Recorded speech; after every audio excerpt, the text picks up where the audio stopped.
I'm Dalton Barrett with News Radio WGNS, and here are some of the top stories facing Rutherford County on your Rutherford Roundup for Tuesday, January the 21st, 2025. A local resident has become the latest target of a digital scam that claimed to have compromising footage of their online habits. The email sent by an alleged tech-savvy extortionist threatened to leak non-existent private moments unless the victim paid $2,000. The scammer's claims included supposed access to the victim's emails, phone, and social media accounts, along with a promise to share the fabricated footage with their contacts. Instead of falling prey to the ruse, the resident widely reported the email to the Rutherford County Sheriff's Office. Sheriff's detectives noted that similar scams have been circulating and remind residents to be vigilant.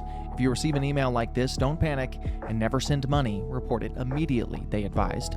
As always, maintaining strong passwords and enabling two-factor authentication are key to safeguarding your digital life. And the Smyrna Police Department is asking for the public's help identifying a suspect involved in a theft at Walmart on January 12th. According to police, the individual was observed shoplifting by Walmart Loss Prevention. The situation escalated when the suspect assaulted a loss prevention employee while fleeing the store. Anyone with information about the suspect's identity is encouraged to contact Detective Stephen Hanna at 615-267-5146 or stephen.hanna@townofsmyrna.org.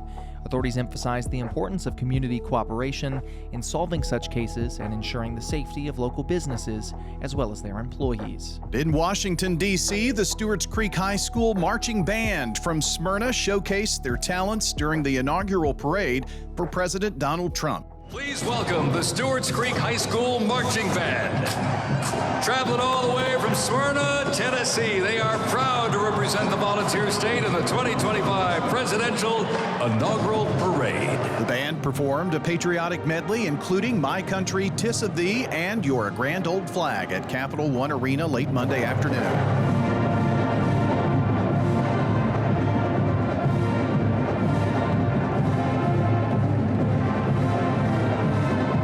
The journey to that moment, not easy. The school needed to raise $120,000 for the trip, and thanks to a last-minute $40,000 donation from Tractor Supply Company, they reached their goal. But just before leaving, the band was told their outdoor parade performance had been canceled due to the weather, and the events modified, a significant disappointment.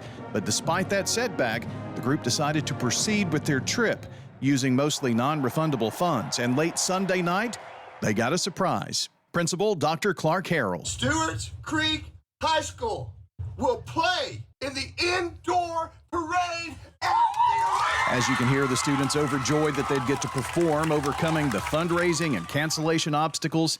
Congratulations to the band and Stewart's Creek High School for representing with class. The Stewart's Creek High School Marching Band, everybody! Make them feel welcome here in D.C. For those who missed it, you can watch the full performance on WGNSradio.com or the Big G TV YouTube channel. With President Donald Trump now inaugurated for his second term, Tennessee is bracing for potential changes in immigration policy. Governor Bill Lee has cited his readiness to support federal actions, including the use of the National Guard, though no formal requests have been made. Governor Lee stated the president was elected with a clear agenda, and I'm prepared to support his strategies, including collaborating with governors nationwide if necessary. A special legislative session called by Governor Lee will address key issues, including school vouchers, disaster relief for Hurricane Helene, and illegal immigration. Proposed measures will include establishing a centralized immigration enforcement entity, creating an immigration enforcement fund, and introducing penalties for officials enacting sanctuary policies. Advocates for immigrant rights, like the Tennessee Immigration and Refugee Rights Coalition, are preparing families for potential challenges. Everyone has a right under the Constitution, regardless of immigration status, emphasized Cesar Batista from the TIRRC. Below freezing temperatures have triggered a surge in plumbing emergencies across Middle Tennessee, with companies like Roscoe Brown fielding up to 300 calls during the cold snap. Frozen pipes are the most common issue, but there are simple preventative steps homeowners can take, explained Nathan Ferrer, a plumber for Roscoe Brown. Tips to prevent frozen pipes include keeping a faucet running slightly to maintain water flow, opening cupboard doors to allow warm air to circulate around the plumbing, removing hoses from outdoor spigots, and covering non-frost-free fixtures, keeping garage doors and crawl spaces closed, and maintaining a thermostat setting of above 55 degrees. Homeowners are advised to shut off the main water supply and contact a plumber summer if pipes freeze. Staying proactive can save homeowners from costly repairs during these frigid conditions. A bill introduced by Representative Ron Grant aims to lower the blood alcohol concentration threshold for aggravated vehicular assault and homicide cases from 0.20 to 0.15%. This change would align more closely with efforts to reduce drunken driving offenses across the state. State law currently prohibits operating a motor vehicle with a blood alcohol content of 0.08% or higher, with a stricter limit of 0.04% for commercial vehicles.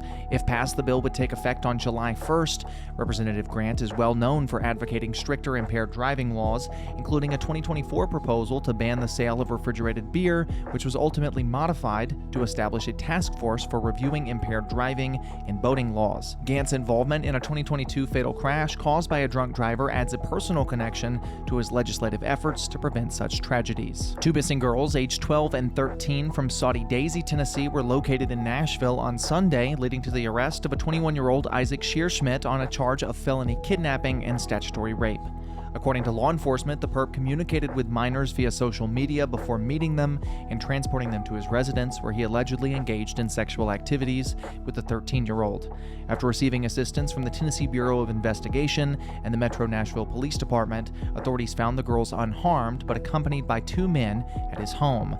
He admitted to knowing the girls' ages and being aware that their parents were actively searching for them. He now faces multiple charges, including kidnapping, statutory rape, solicitation of a minor, and 2 counts of contributing to the delinquency of a minor. He will remain in custody in Metro Jail with a bond set at $75,000.